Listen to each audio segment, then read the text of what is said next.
Welcome to Escape Velocity Space News. I am your host, Dr. Pamela, and I'm here to put science in your brain. This is another weird week of space news where it felt like human space exploration was going to steal every headline. We saw the successful return to Earth of Boeing's Starliner capsule, the successful launch of Polaris Dawn, and what appears at the time of this recording on the morning of September 12th, the successful spacewalk of non-NASA astronauts. As we look at all these headlines, it's important to remember that today's spending on human spaceflight is motivated by both a modern lunar space race and the desire of billionaires to colonize Mars. These adventures in human exploration build on lifetimes of careful science and engineering performed by government employees and grant holders who will never get to go to space and whose paychecks are now getting endangered by the need to cut science budgets to keep the Artemis program on track. As we head into the end of the fiscal year, there is currently no budget in place for FY25. Without a continuing resolution or other budget deal, NASA, NSF, and other government agencies are looking at an October 1 shutdown. If you have any federally funded scientists in your life, check in on them and ask them if they're okay. This is your reminder. Voting matters. Wherever you are in the world, if you live in a democracy, you need to be registered to vote and then take the time to vote in an informed manner. As Alan says over on Generation Tech, my allegiance is to the Republic, to democracy. If you want to see science keep going, take a moment to find out who your representatives are and let them know how you feel with a postcard or phone call or both. While human spaceflight has certainly headlined the news, there has been a lot of science taking place. And for the next two segments, I'm going to dig into lunar volcanism, plate tectonics, atmospheric science, and asteroids. Erik Madaus will also be joining us for Tales from the Launchpad. All this and more is coming to you right here, right now, on EVSN, a product of CosmoQuest and supported through Patreon.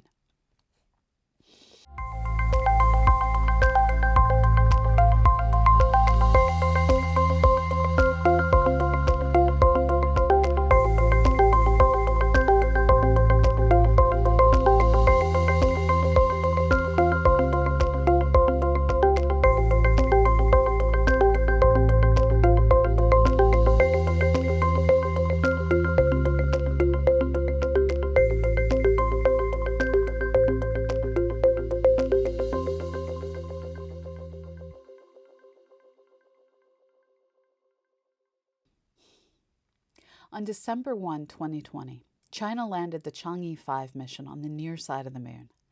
3 days later, that little lander lifted back off with about 1.7 kilograms of lunar rocks and soil. On December 16, this mission would successfully return to Earth and analysis would begin. In the sample, researchers found tiny glass beads produced in lunar volcanoes. Analysis of their chemical composition indicates these beads were formed as recently as 120 million years ago. It is unclear just how common this volcanism was, but it's still an amazing new discovery. In a paper published in Science with first author Ben-Wen Wang, researchers discussed their analysis of roughly 3,000 glass beads, pinhead-sized objects that formed from molten rock. While the vast majority were the result of rocks being melted during impacts, 3 beads had chemical compositions unique to volcanic eruptions. Radiocarbon dating using the uranium to lead transition indicates they formed 123 plus or minus 15 million years ago. This means, in theory, had the eruption been in just the right place at just the right time, and had dinosaurs had telescopes, they might have been able to see the glow of an eruption on the shadowed side of the moon. Volcanoes are caused by lots of different things, and chemically, it looks like this eruption contained magma created through the decay of radioactive elements in the mantle of the moon. This means the moon didn't need to still have a liquid core.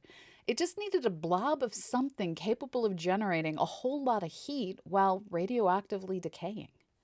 This is your reminder. Our world and others stay warm longer internally, in part due to radioactive decay. And planets can have random thermonuclear fission. In fact, about 2 billion years ago, under what is present-day Gabon, there was a pocket of our planet that temporarily became a nuclear reactor.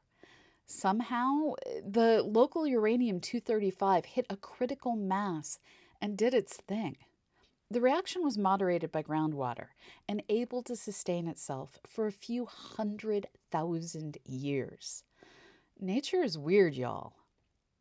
One of the reasons we study the moon is to help us understand the history of our own planet Earth. The shifting continents and weather patterns of Earth join forces to erase our world's history. Occasionally, however, our planet reveals its past through the rocks beneath our feet. Rocks that may have once been beneath dinosaurs' feet.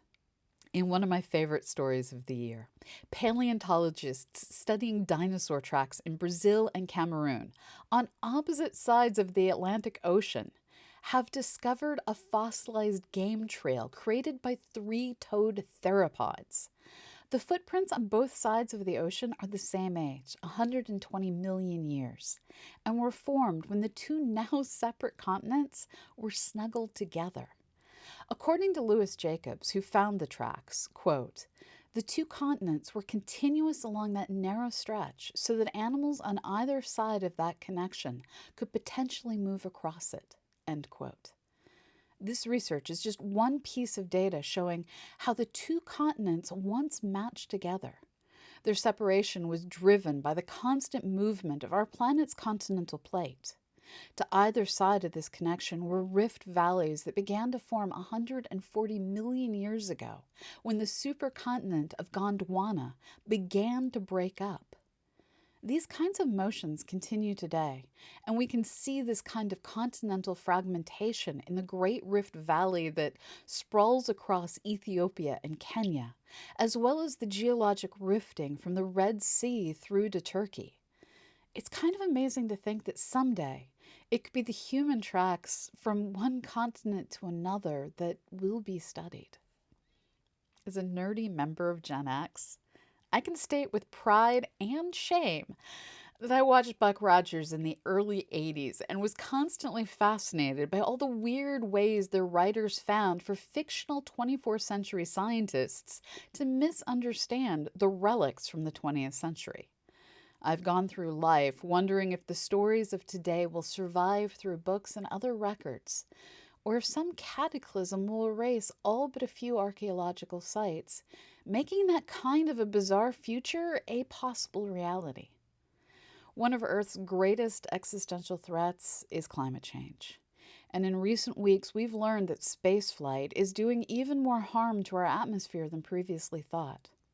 In June, the National Oceanic and Atmospheric Administration warned us that kerosene-burning rockets are emitting black carbon or soot into the stratosphere where it can damage the ozone layer. The ozone layer we've worked so hard to repair. A tenfold increase in launches, as trend lines point toward happening, would change atmospheric circulation patterns. Other kinds of rocket fuel still needs analysis, as do the effects of particles being added to the atmosphere as falling satellites burn up in that atmosphere. Spaceflight, it turns out, is dangerous in more ways than we knew. We also have to worry about those rockets that don't quite make it. A new paper in Geophysical Research Letters with lead author Y.V. Yasukovich describes how the November 2023 explosion of a SpaceX Starship at an altitude of 90 kilometers created a non-chemical hole in the Earth's ionosphere.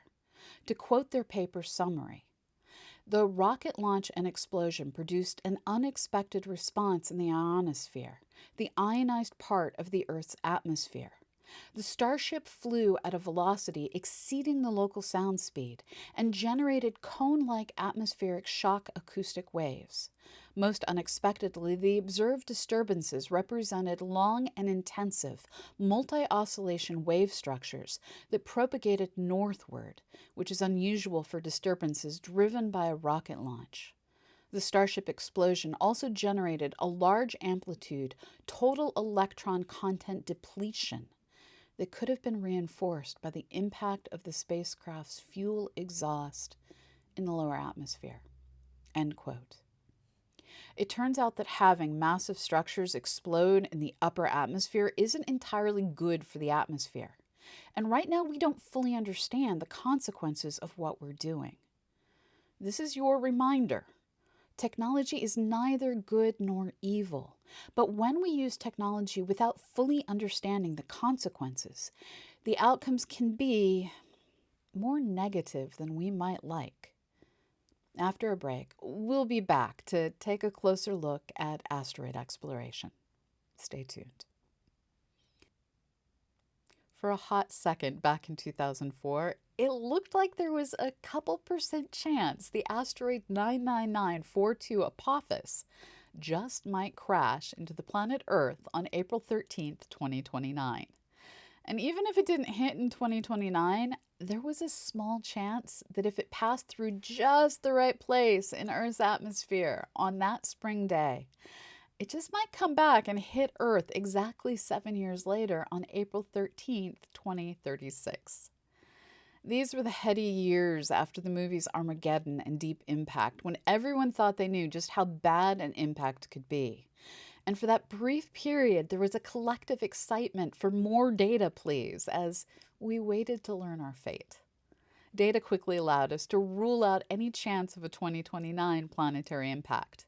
But it would take until 2013 to completely rule out the possibility of a 2036 impact. While scientists have always known there is reason to believe Earth will someday be hit by a catastrophic event, Apophis was the kind of wake-up call needed to get the public and political support needed to launch a new era of asteroid exploration that includes experimentally testing what it takes to move an asteroid from one orbit to another. On September 26, 2022, the NASA Double Asteroid Redirection Test, or DART mission, slammed itself into the moon of a middling-sized asteroid named Didymos. That moon was named Dimorphos, and DART made a head-on impact aimed at slowing its roll. Measuring just 160 meters across, Dimorphos would fit readily onto the campus of your average U.S. high school.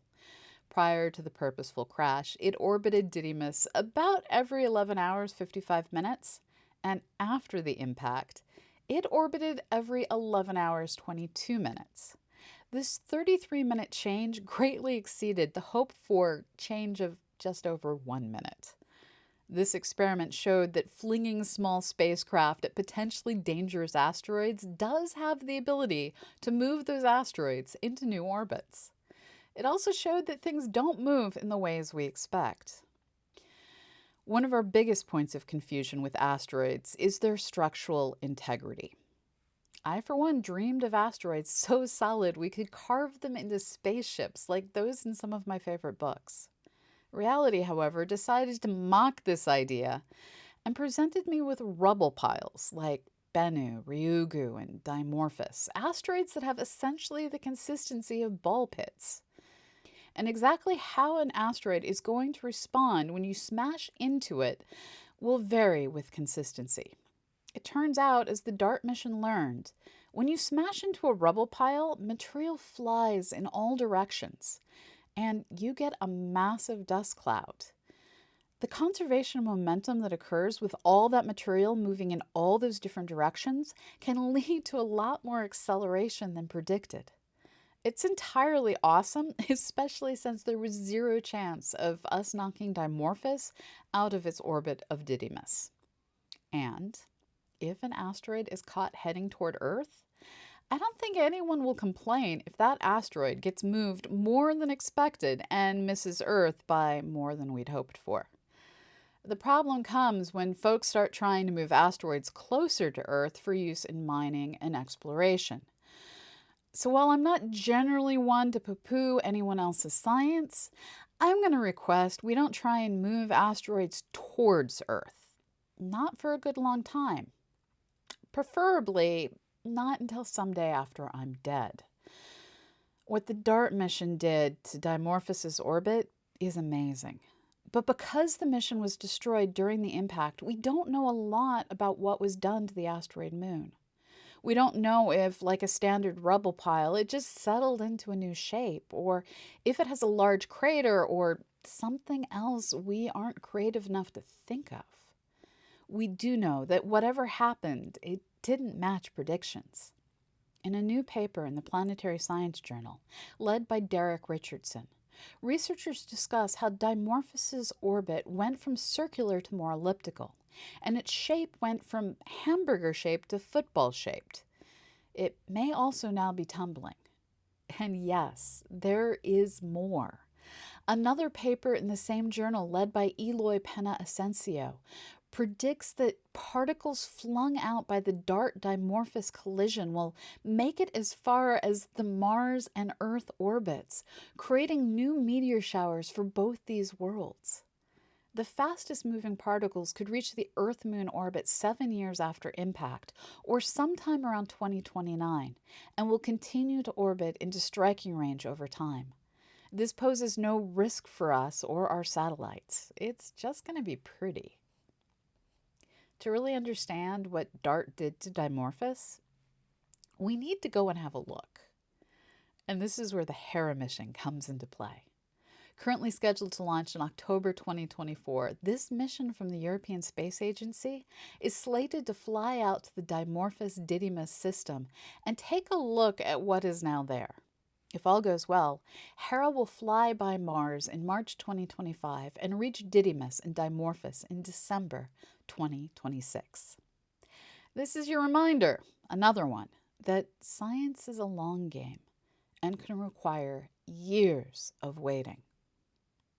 While we wait for Hera to launch and fly to Didymos and Dimorphos, and while we wait for Apophis to fly to us, NASA is making plans to see what additional asteroid science is needed. And since Apophis is going to be so close in 2029, closer than geosynchronous weather satellites actually, it seems like sending some spacecraft to visit it just might be called for. The US, European, Japanese, Italian, and Korean space agencies will be working in collaboration to plan missions in the 5 brief years we have before that encounter. NASA has put out a request for proposals for innovative ways to use the Janus mission to explore Apophis. Built as a pair of spacecraft meant to go to the asteroids, Janus was originally slated to launch with Psyche in 2022, but they were put in storage when Psyche was delayed. I am really hoping we are now able to see a new future for Janus.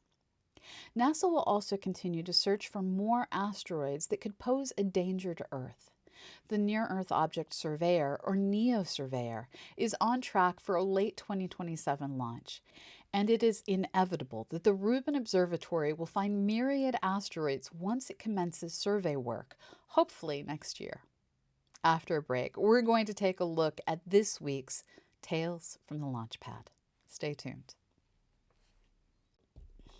Next up, I'm pleased to welcome on aerospace correspondent Erik Madaus for this week's Tales from the Launch Pad. Hey, Erik. Hi, Pamela. On August 22nd, China launched the ChinaSat 4A satellite on a Long March 7A rocket from the Hainan spaceport. Let's watch the launch.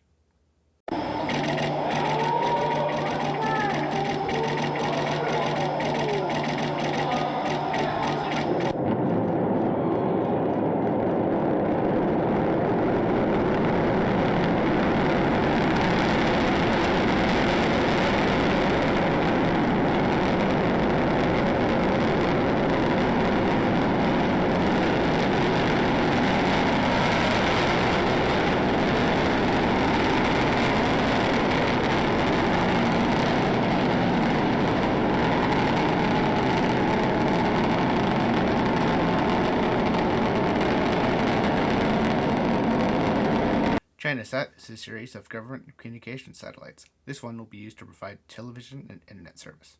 On August 26th, Blue Origin launched their 8th crewed New Shepard mission, NS-26 from their spaceport in Van Horn, Texas.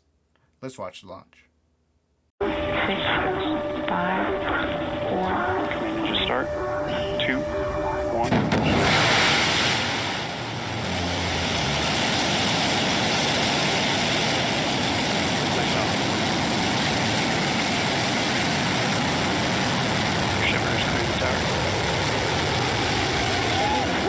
There she goes. New Shepard has cleared the tower on its way to space. With its crew of 6, they are screaming up towards the Kármán line. On board were 6 passengers, the usual mix of explorers and business people, but also a NASA-funded researcher, a first for New Shepard. The flight lasted 10 minutes and reached an altitude of 105.3 kilometers. On August 28th, Chinese company Galactic Energy launched the third Series 1S from an ocean platform in the Yellow Sea. The mission was named How Far I'll Go. Let's watch the launch.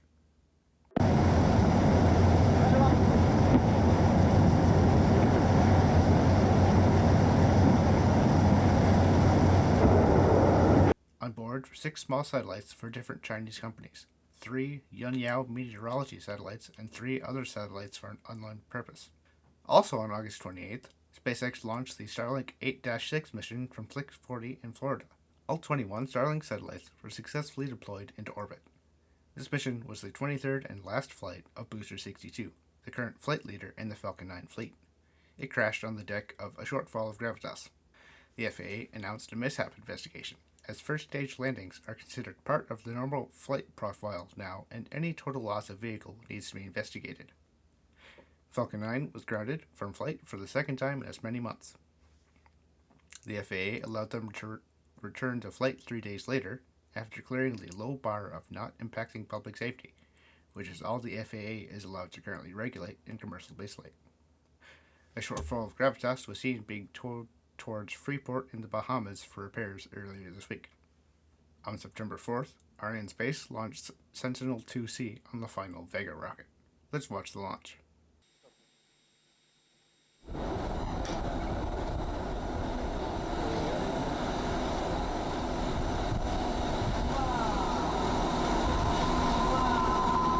Sentinel-2C was supposed to launch years ago, but was delayed due to problems with the rocket. Avio, the manufacturer of the rocket, accidentally threw away the propellant tanks for the fourth stage, later finding them flattened into landfill.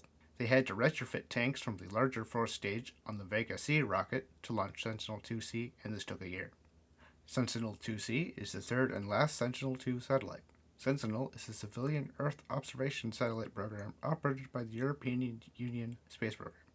The satellite has a high-resolution 10-meter per pixel resolution sensor, sensitive from visible to near to shortwave infrared.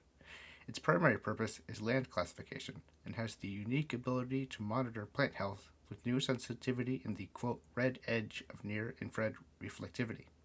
On September 5th, China launched 9 satellites for the Chinese car manufacturer Geely. Let's watch the launch.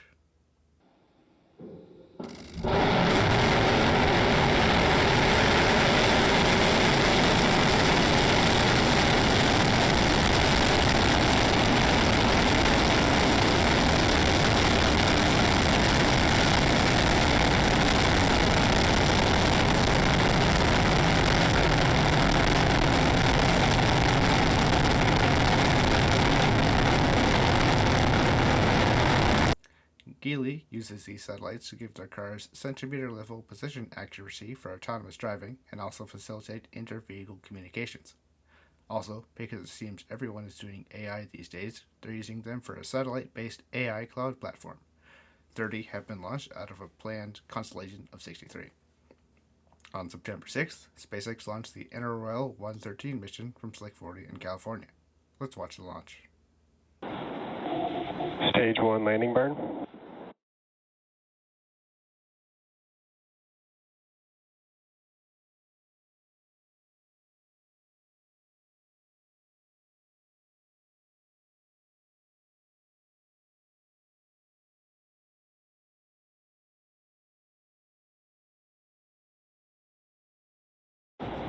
Stage 1 landing confirmed. Royal 113 was yet another proliferated architecture launch of what are believed to be Starlink-type satellites for the NRO. They use a Starlink satellite bus equipped with an intelligent sensor from another company. Previous launches have carried 21 satellites. Notably, this was the same first stage, Booster 63, that launched the failed Starlink 9J3 mission 2 months ago. We keep track of orbital launches by launch site, also called spaceport. According to RocketLaunch.live, so far this year, the United States have had 95 launches, China has had 40 launches, New Zealand has had 9 launches, Kazakhstan has had 5 launches, Japan and Russia each have had 4 launches, India has had 3 launches, French Guiana and Iran each have had 2 launches, and North Korea has had 1 launch. This makes the total launches this year so far 165. Of these 165 launches, there have been 4 failures, reminding us that space is hard. Thanks, Erik. Despite what the contents of this and recent episodes might imply, my passion is for science, not for spacecraft. The thing is, sometimes spacecraft are needed to do the science. And lately, I and many others have been a bit forlorn about the possible cancellation of the Viper rover, which is fully constructed and mostly ready to go to the moon.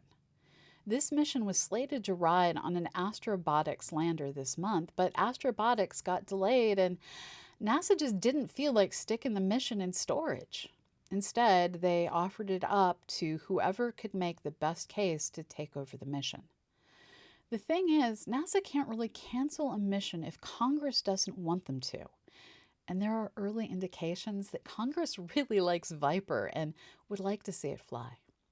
On September 7th, the House Committee on Science, Space, and Technology wrote an open letter to NASA Administrator Bill Nelson stating, quote, "This is a critical time to demonstrate the United States' commitment to leadership on lunar science and exploration, and any action taken with regards to Viper must further that purpose." End quote. They go on to request detailed cost and schedule information about the proposed mission termination, as well as the alternative options for the rover going forward. Between this letter and news that NASA is reviewing 11 different expressions of interest in taking over the mission, it feels like Viper will have a chance to one day rove as it was designed to. We can only hope that the team that designed and built it is given the opportunity to control that future. And that's it for now. Good night, everyone. And remember to go look up. Oh, and please give this video a like and subscribe so the algorithm puts more science into your world.